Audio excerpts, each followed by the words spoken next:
Yes! Yes!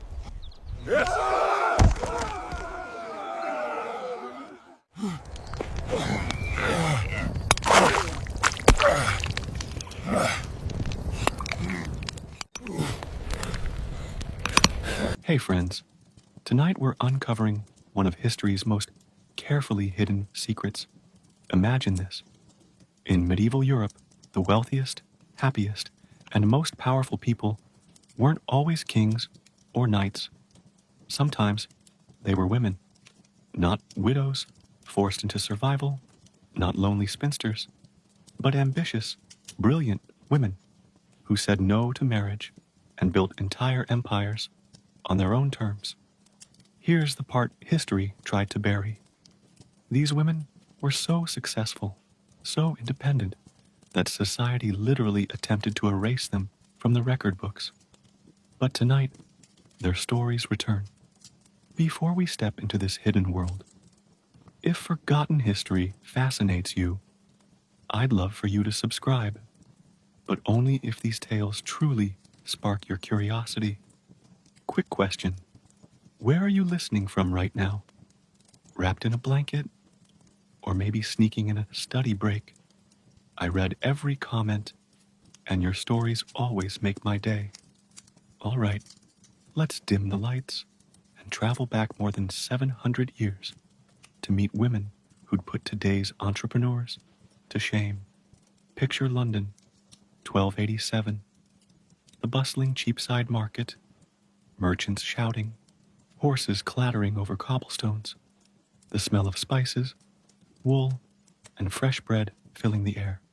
But the most prosperous stall isn't run by some grizzled guildmaster.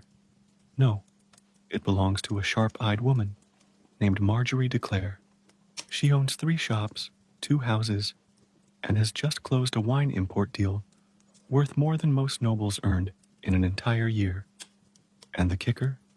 She's never married, never intends to, and according to court records, she's living her most excellent life. Yes, that's an actual phrase from a 13th century legal document. And Marjorie wasn't unique. Records show that nearly 1 in 4 property-owning merchants in London were unmarried women. That's 23%. Women who carved out independence, wealth, and respect in a world designed to deny them power. They even had a legal status called femme sole, literally, woman alone. But here's the twist. It wasn't a curse. It was their superpower.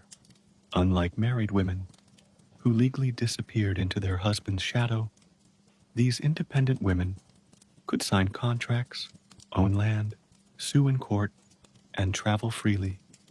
Take Agnes Sampson of York in the 14th century.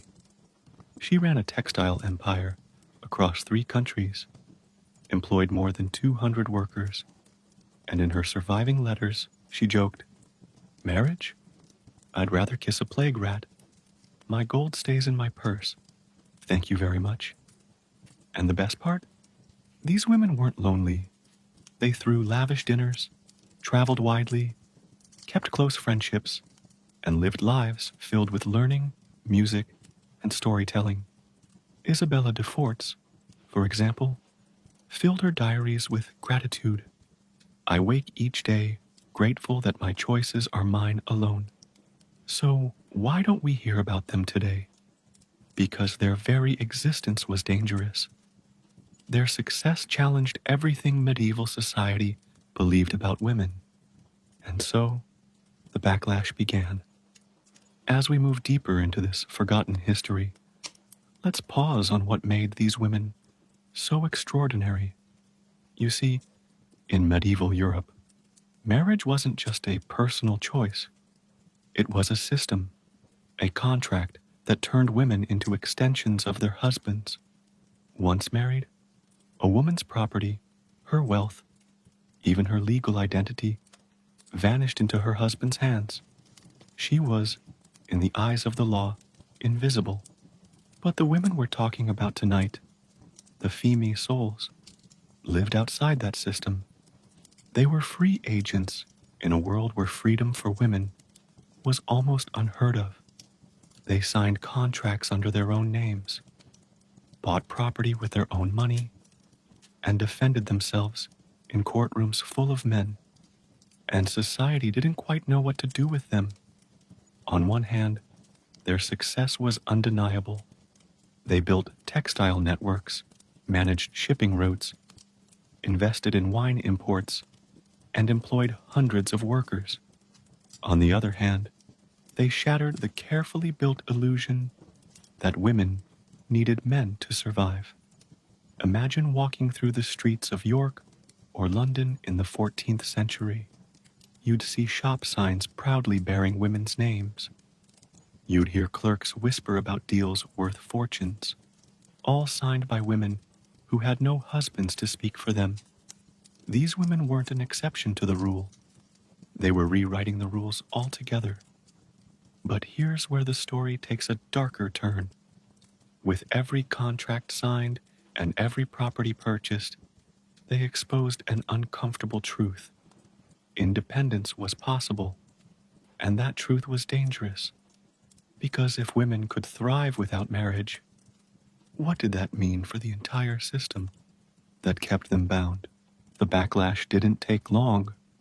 By the late Middle Ages, the church and civic leaders began realizing just how disruptive these independent women were to the order of society. Sermons thundered from pulpits, warning against the dangers of unmarried women who owned too much wealth. Pamphlets described them as prideful, greedy, even unnatural. Marriage, they insisted, was the cornerstone of morality. A woman outside of it? A threat.